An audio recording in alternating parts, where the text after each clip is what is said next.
Τα έθιμα των βλάχων της Βέρειας.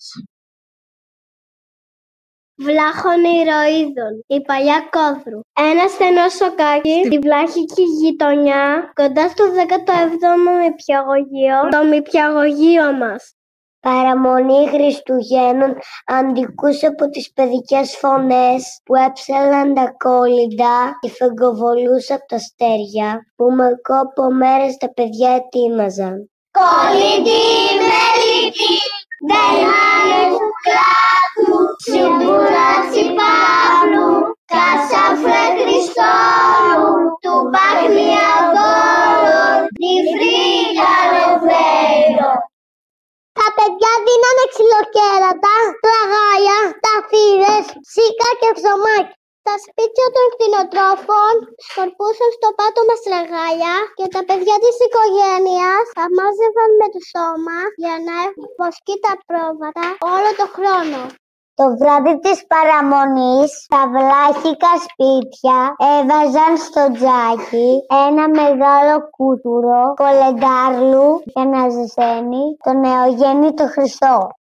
Πριν ξημερώσει η πρωτοχρονιά, τα βράχικα σοκάκια της Βέρειας έβγαιναν οι ρουτσιάριδες. Ήταν ντυμένοι με κάπες, κρεμούσαν κουδούνια στη μέση και φορούσαν μάσκες. Μόνο αρχηγός ήταν ξέσκεπος. Με το θόρυβο που έκαναν, έδιωχναν τους καρικάτζαρους.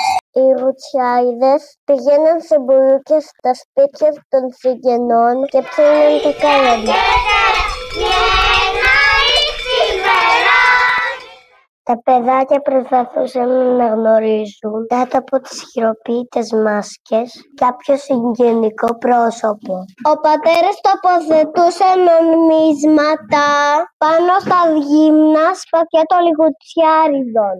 Αν ένα μπουλούκι από λιγουτσιάριδες συναντιόταν με ένα άλλο, ακολουθούσε σύγκρουση. Αν υποχωρούσε το ένα, δίνανε υποταγή και αναγκαζόταν να περάσει κάτω από το σχήμα π που σχημάτιζε το μπουλούκι που νικούσε με τα σπαθιά του. Μόλις ξημέρωνε η πρωτοχρονιά και πριν αματήρει ο ήλιος, οι λιγουτσιάριδες επέτεφαν στα σπίτια τους.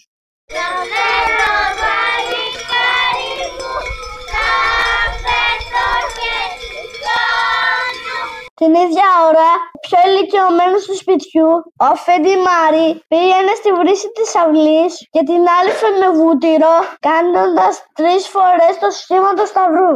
Την παραμονή των φώτων τελείωναν οι γιορτές του 12ήμερου με καθαριότητα κυρίως στο τζάκι για να φύγουν οι καϊκάντζαροι και να δεχτούν το αγιασμένο νερό την ημέρα των φώτων. Στον αγιασμό των υδάτων, πολλοί νεαροί βλάχοι πήγαιναν στο ποτάμι με τα άλογα τους για να τα αγιάσουν κι αυτά. Κάνανε διαγωνισμούς και παράβγαιναν στο τρέξιμο τα πανέμορφα άλογα τους, τα πινέκια. Μέχρι το 1939 οι καπεταναίοι έβγαιναν το χρώμα της αποκριάς τη βλάχων ηρωίδων σε όλη τη Βέρεια. Τα μπουλούκια αποτελούνταν από τους καπεταναίους, τη Βοσκοπούλα και 2 μάγκες. Ήταν όλοι τους άντρες. Την Κυριακή της Αποκριάς ξεκίνησαν από την εκκλησιά του Αγίου Αντωνίου, γυρνούσαν τις γειτονιές, χορεύοντας και γλεντώντας. Ήταν όλοι τους δεινοί χορευτές. Τα απολοήμερο γλέντι κατέληγαν στην πλατεία Ορολογίου, όπου γινόταν η παράσταση. Γκαλιάτα, ένα βλάχικο έθιμο του Αγιάννη του Κλείδωνα. 23 Ιουνίου, την παραμονή του Αγιανιού, μια ηλικιωμένη γυναίκα, η Μάια, έστελνε ένα νεαρό κορίτσι, τη Ζήνα, να φέρει το αμίλητο νερό. Αντουνάτβα, σουρατήλι, τρασνιάντρεμ γκελιάταν, γκελιάτα φιατήλορ, γκελιάτα φιατήλορ. Όταν έφερνε η κοπέλα το νερό, τα κορίτσια της γειτονιάς στόλιζαν την γκαλεάτα με ένα ειδικό λουλούδι που κι αυτό ονομαζόταν γκαλεάτα.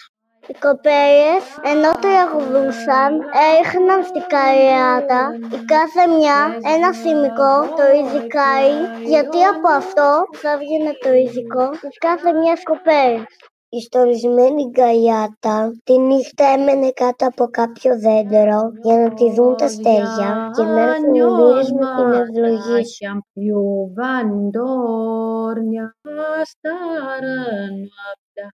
Την άλλη μέρα, οι γυναίκες με την γκαλιάτα πηγαίνουν από βρύση σε βρύση, τραγουδούσαν, έκαναν μυστικές κινήσεις για να προκαλέσουν βροχή τόσο ανάγκη την είχαν κτηνοτρόφοι.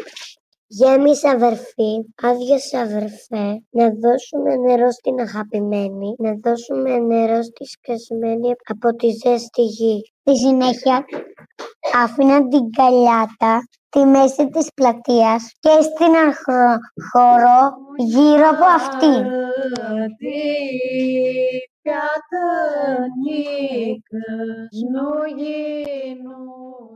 Στη συνέχεια άναβαν φωτιές, τσέγαν τα μαλλιάτικα στεφάνια και μικροί μεγάλοι πηδούσαν πάνω από τις φωτιές.